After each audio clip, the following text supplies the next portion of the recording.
हा संदेश सागरचा भाऊ आणि सागरचे पप्पा आणि संकेतची मम्मी. नमस्कार मित्रांनो, जय महाराष्ट्र. मी रुपेश मावरे, स्वागत आहे तुमचं माझ्या यूट्यूब चॅनलवरती. आजचा हा ब्लॉग आहे जे आमचे मित्र संकेत वेंगुर्लेकर, त्याचे वडील दिलीप वेंगुर्लेकर आणि आमचा युवाभावाचा, आमचा सर्वांचा लाडका आमचा मित्र सागर राणे यांचं द्वितीय स्मृतिदिन आहे. त्या स्मृतिदिनानिमित्त आम्ही आणि आमचं ब्रदर्स फॉर लाईफ आणि रिक फाउंडेशन यांच्या संयोजनाने आम्ही एक छोटंसं मदतीचा हात म्हणून एक गरजू पेशंट जे कॅन्सरग्रस्त आहेत त्यांच्यासाठी जेवण उपलब्ध करतो. हा ब्लॉग त्याच्यासाठी आजचा. आम्ही आमच्या भावाला खूप मिस करतो आणि आमच्या मित्राच्या वडिलांनाही खूप मिस करतो. आमची खूप मस्ती व्हायची त्यांच्यासोबत.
संदेश सागरचा भाऊ आणि सागरचे पप्पा आणि संकेतची mummy.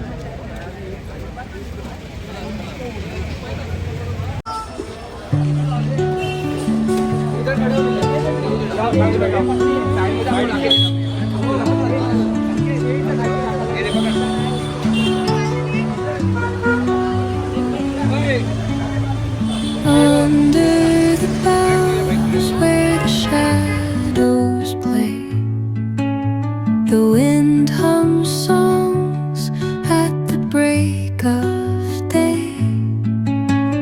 whispering pines, secrets untold, carrying tales. मित्रांनो नमस्कार. आज आपण भेटत आहोत रिक फाउंडेशन यांचे फाउंडर परमेश्वर साहेब. पण जाणून घेऊया त्यांच्याकडून ते कोणतं समाजकार्य अजून करतात आणि समाजसेवा करतात. आज त्यांच्याशी भेटून आपण थोडा संवाद साधूया. आणि तुम्हा कोणाला जर असा काही छोटा कार्यक्रम घ्यायचा असेल रुग्णांसाठी, अल्पहार सेवा आणि फळवाटप, तर तुम्ही यांना नक्कीच कॉन्टॅक्ट करू शकता. मी ब्लॉगमध्ये तुम्हाला यांचे सर्व कॉन्टॅक्ट डिटेल्स शेअर करेन. तर नमस्कार साहेब. नमस्कार. हां, हे आहेत परमेश्वर साहेब जे रिक फाउंडेशनचे फाउंडर आहेत. आपण यांच्याकडनं जाणूया की ही संस्था किती वर्ष चालवत आहेत आणि या संस्थेमार्फत काय समाजकार्य होतं, काय समाजसेवा करतात ते आपण त्यांच्याकडूनच ऐकूया. बोला साहेब. अपन कैसा है? नमस्कार सर्वांना. अपना पहले से सेवा कोरोना के कारण, कोरोना में हम लोग पूरे मुंबई में घूम के, आधे मुंबई में घूम के 3000-4000 पैकेट खिलाते थे सबको खाना. उसके बाद धीरे धीरे संस्था बना के अपना टाटा हॉस्पिटल, टीबी हॉस्पिटल, केम हॉस्पिटल, सब जगह बांटना हमेशा रहता है. अच्छा. इसके अलावा हम लोग आदिवासी स्कूल में जाके सेवा करना, बच्चे लोग को टिफ़िन देना, बुक देना, ये सब देना. और रात को हम लोग ठंडी के टाइम में रात को हम लोग बाइक पूरा लेके घूमते 10-12 जो ठंडी में किसी को कंबल चाहिए रहेगा, जो सोए रहते बिना कंबल के, उनको कंबल देते हैं. ऐसे बहुत सारे काम जो करते रहते हैं. एक ही काम में नहीं, खाना खिलाने के साथ भी और बहुत सारे सेवा करते रहते हैं. जैसा हमारे साथ जुड़े वैसा हम लोग करते हैं. म्हणजे तुम्ही हे लॉकडाऊनपासून हे सर्व चालू केलात आणि हळूहळू त्याची एक तुम्ही चांगली संस्था निर्माण केली आणि त्या संस्थेला रिक फाउंडेशन नाव देऊन तुम्ही आता बऱ्यापैकी समाजकार्य करताय. फक्त सेवा करायचं आपल्याला. पूर्ण मुंबई नाही, पूर्ण महाराष्ट्र नाही पूर्ण पहिला इंडिया धरूया. इंडियामध्ये पूर्ण आपण किती सेवा देवाने दिल्या तेव्हा करूया. नक्की साहेब आणि तुम्हाला हे जेवण आपण नाही देत, देवाने दिल्या म्हणून ते लोक खात आहे. सर्वाला तेच बोलतो, कोण मेहरबानी नाही करत आहे. आपला आशीर्वाद देवाने ठेवला म्हणून आपण सर्व मिळून करतो. नक्की साहेब तुम्ही एवढं चांगलं कार्य करताय. तर ही जी तुमची छोटी सुरुवात आहे त्या छोट्यातून तुम्ही काहीतरी मोठं विश्व निर्माण कराल आणि मला वाटतं महाराष्ट्र काय मुंबई महाराष्ट्र किंवा भारतभर तुम्ही तुमचा ही संस्था नावारूपाला येईल हीच आम्ही सर्व देवाकडे प्रार्थना करू. धन्यवाद. हेच प्रार्थना पाहिजे, कधी बंद नाही व्हायला पाहिजे आणि सर्वाला भेटायला पाहिजे. हेच प्रार्थना, सर्वाला मी आशीर्वाद तेच मागतो. नक्कीच, थँक्यू बोलू नक्कीच. नका, आशीर्वाद द्या की कधी बंद नाही करायला. नक्की या सर्वांचे आशीर्वाद तुमच्या पाठीशी कायम असणार आहेत. धन्यवाद. खूप बरं वाटलं तुमच्याकडे म्हणजे तुमच्याशी असा संवाद साधून आणि तुमची ही माहिती आता आम्ही खूप आम्हा सर्व मित्रांपर्यंत पोचवू आणि जेवढं जास्तीत जास्त शेअर करता येईल आम्ही तेवढं शेअर करत राहू. तेच पाहिजे आणि काय नाही. एक माणसाने दुसऱ्याला वडापाव पण दिला तर आपण जिंकले. हेच पाहिजे आपल्याला आणि काय नाही. असंच कार्य तुमच्या हातून चांगलं होत राहू दे हीच आई भवानी चरणी प्रार्थना. धन्यवाद सर.